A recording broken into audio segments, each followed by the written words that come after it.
Senator Paul. I think many of us were horrified by some of the images that came out of Ferguson. We were horrified by seeing an unarmed man with his hands over his head being confronted by an armored personnel carrier. We're horrified by seeing an unarmed man with his hands over his head being confronted by a man with a drawn assault weapon. We're horrified by images of tear gas being shot into the yards of people's personal homes who were protesting. One of the fundamental things about America is dissent and the ability to have dissent. And it needs to be peaceful. There needs to be repercussions for people who do not act in a peaceful way. But confronting protesters with armored personnel carriers is thoroughly un-American. And for 150 years, we've had rules separating the military, keeping the military out of policing affairs. But you sort of obscure that separation if you allow the police to become the military. In FEMA's authorized equipment list, there's actually written descriptions for how the equipment should be used, and it says it's specifically not supposed to be used for riot suppression. Mr. Comoy, is that true, that it's not supposed to be used for riot suppression?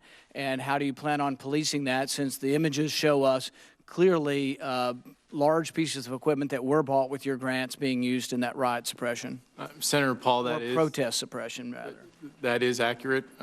The categories of personal protective equipment that include helmets, ear and eye protection, ballistics, personal protective equipment, there's a prohibition in the authorized equipment list that is not to be used for riot suppression. And what will you do about it? We're going to follow the lead of the Department of Justice's investigation about the facts. We're going to work with the state of Missouri to determine what pieces of equipment were grant funded. And then we have a range of remedies available to us should there be any finding of non-compliance with those requirements. Those include everything from corrective action plans to ensure it doesn't happen again, recoupment of funds. So we'll look very closely at the facts, but we're going to allow the investigation to run its course and determine what the appropriate remedy is. But it gets back to the whole question. If you're a police force anywhere in the country, from Dundee, Michigan of 3,900, which is MRAP, to 25 other cities under 25,000 that have MRAPs, they think these are for riot suppression. Well, I don't even know what they think they're for in a city of 3,900 people, but many of the police forces actually think that this is what the equipment would be good for, is riot suppression in a big city, in an urban area, and you're specifically instructed that it's not for that. And we've talked about, we've had maybe 2 instances of terrorism. We spent billions and billions of dollars and maybe 2 instances of terrorism. So I think really by supplying all of this free equipment, much of which is just frankly inappropriate and really shouldn't be on anybody's list of authorized equipment.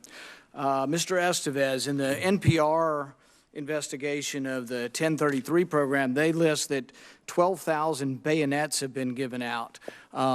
What purpose are bayonets being given out for?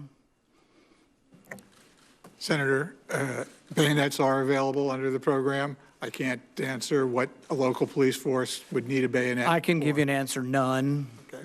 So what's President Obama's administration's position on handing out bayonets to the police force? It's on your list. You guys create the list. You're going to take it off the list. We're going to keep doing it. We are going to look at what we are providing under the administration's review of all these programs. So it's unclear at this point whether President Obama approves of 12,000 bayonets being given out.